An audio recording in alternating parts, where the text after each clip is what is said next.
last hearing, yung mga representative po ng ibang departamento ay nakapagbigay na rin po ng kanilang mga statements. Yung mga hindi pa po, kagaya po ng DepEd at saka ng Bureau of Treasury, would you like to say something? May mga ready po ba kayong statement para gusto po ninyong sabihin dito sa committee? Mr. Chair. We will recognize you. Sino pong gusto magsimula? DepEd, from DepEd po. Mr. Chair. Yes, the Honorable Congressman Acop is recognized. Thank you. May I know from the COMSEC if we have invited Attorney Zulaika Lopez, Attorney Limuel Ortonio, Madam Julieta Villa del Rey, Kevin Jerome Tenido, Attorney Rosalyn Sanchez, and Madam Gina F. Acosta. Have we invited them in the last hearing, Mr. Chair? COMSEC. Good morning, Your Honor. Thank you for the recognition. We have not invited them in the previous hearing, particularly only Ms. Gina F. Acosta and Ms. Julieta Villa del Rey. However, the invitation sent to them dated September 20, 2024 included only, from the names mentioned by Congressman Acop, Rosalyn L. Sanchez and Ms. Gina F. Acosta and Ms. Julieta Villa del Rey. I was informed that they are not present today, Your Honor. They're not present today, Oh, Your Honor. and they were sent invitations to attend this hearing.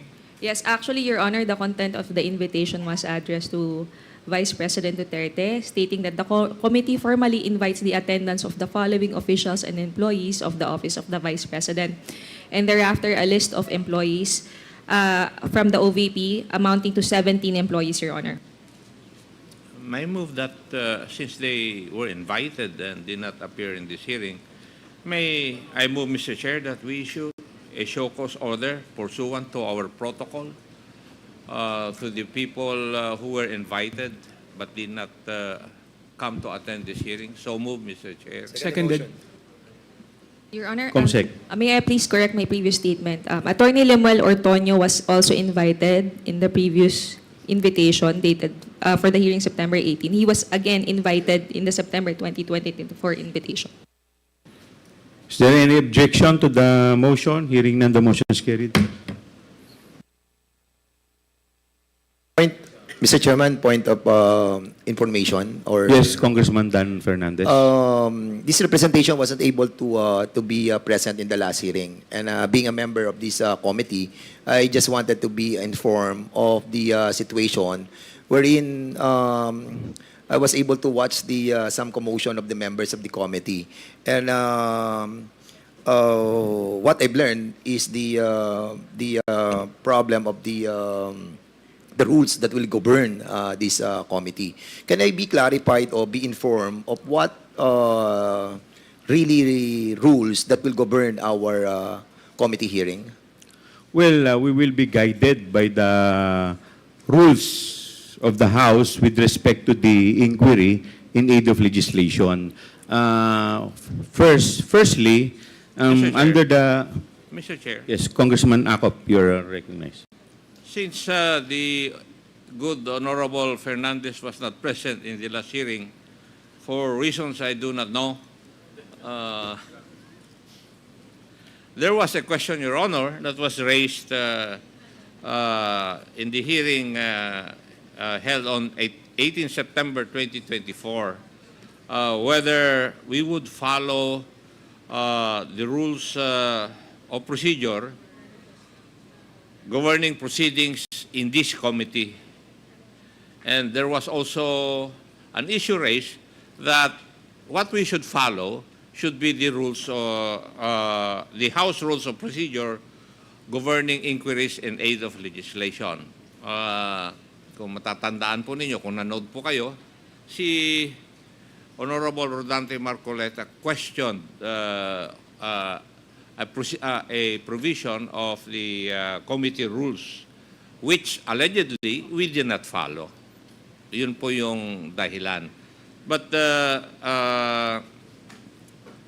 if we look at the issue at hand, Mr. Chair, I have here, I prepared a manifestation regarding this issue para masatisfy o maklarify natin kung ano talaga dapat ang rules na masunod natin. May I be allowed to manifest, Mr. Chair? Please continue, Congressman Yeah. Acop. Considering that the rules of procedure governing inquiries in aid of legislation was adopted subsequent to the rules of procedure governing proceedings before the Committee on Good Governance, this humble representation believes that it is the former that must govern and not the latter. This is the basic rule.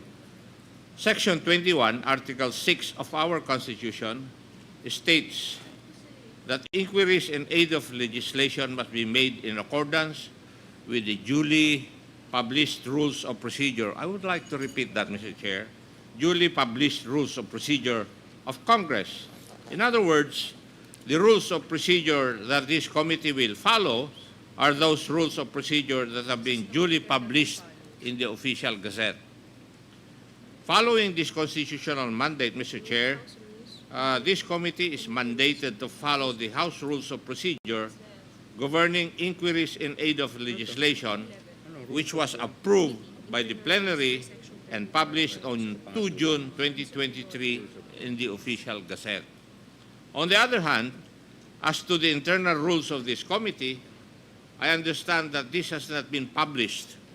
In this regard, the Supreme Court in Garciliano versus the House of Representatives Committee on Public Information, GR numbers 170338 and 179275 in the year 2008, emphasized that Congress cannot use unpublished rules of procedure in the conduct of its legislative inquiry.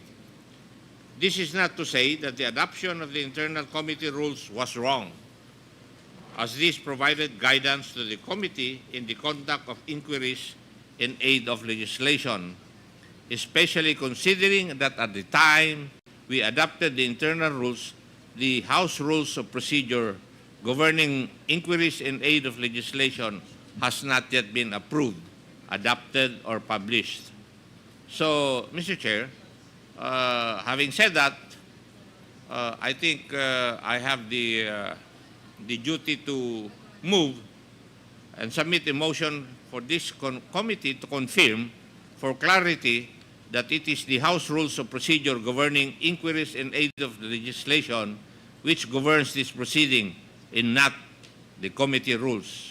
Mr. Chair. So move. There's a motion to confirm. Mr. Chairman, before Yes. we move on that matter, no, because this representation believes that the rules that will be governing our conduction of this committee is based on the rules that was approved by the plenary and was published in accordance with the provision of the Constitution under Article what? Article 6. Yes. Article 6.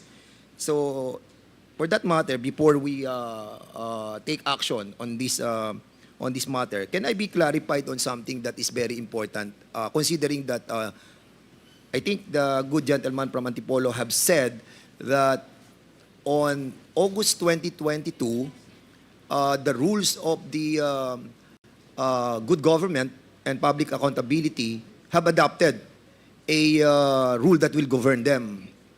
And the House of Representatives on May 2023, as the good gentleman have mentioned, have adopted and published the said rules. Having said those element of time that transpired, no, from August 2022 to May 2023, and considering that the good government adopted that rules, what happened to the resolutions and privileged speeches that was delivered and was referred and undergone the procedure of preliminary determination by the committee and the order of preliminary determination that was conducted by the committee? Will it suffice to say that those hearings that were conducted must be stricken out of the committee records? Congressman Akop. Mr. Chair, for the benefit of the gentleman from Laguna, as I've stated in my manifestation, noong wala pa pong na-approve na House Rules on Inquiry, ang ginagamit po natin ay yung internal rules which was approved by the committee. Yun po. But when the House Rules governing legislative inquiry by Congress was approved, then it already superseded yung ating internal rules. That is the stand of this representation, Your Honor. Thank you. And in, With the, if I may add, okay, Congressman. go ahead. Ay, sorry. Yes. Thank you po. If I may add the manifestation of Congressman Akop, basahin po natin yung Section 18 ng ating internal rules dito po sa in aid of legislation. Sabi po dito, the committee tasked to conduct an inquiry may adopt internal rules of procedure. Ang ginamit pong word dito is may. So ibig pong sabihin dito, hindi po tayo obligado. Pwede po natin gamitin yung internal rules of procedure natin. Pero, hindi po tayo obligado. So, ano po ibig sabihin? Ang talagang obligado po talaga tayo dito ay ang gamitin natin, ito pong House Rules na pinasa po sa plenaryo at duly published. Dahil yun po, pag hindi po natin ginamit yun po ay magiging inconsistent po sa ating saligang batas. I think, Mr. Chairman, no, with that explanation from the good gentleman from Antipolo and the chairman, accordingly, if you're going to look at the Section 34 ng rules natin, these rules that have been adopted by the committee must be also submitted to the plenary. And if it is been proven that it is inconsistent, with our own rules, it is devoid of constitutional requirement as mandated by the Constitution. And one point of information as well, Mr. Chairman, because I'm trying to look at it right now, that these rules that was adopted by the good government is somehow redundant, repetitive. And I think it is preposterous, considering that we have established under our own rules a committee on rules that established the preliminary determination. We have 30 members on the committee on rules, and all the resolutions, all the privileged speeches that are being delivered on the plenary are being referred to the Committee on Rules.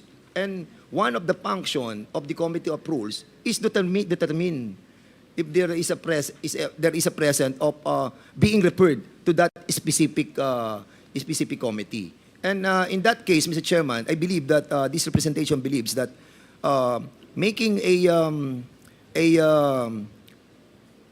rule that is inconsistent with the rules that is being adopted by the plenary is somehow